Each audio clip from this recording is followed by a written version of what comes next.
बिस्मिल्लाहिर्रहमानिर्रहीम।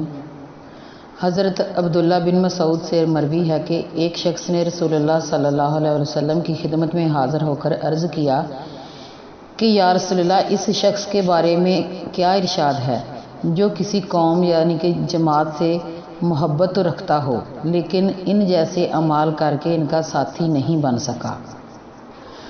तो रसूल अकरम सल्लल्लाहु अलैहि वसल्लम ने इरशाद फरमाया कि रोज़े क़यामत आदमी उसी के साथ होगा जिससे वो दुनिया में मोहब्बत रखता होगा।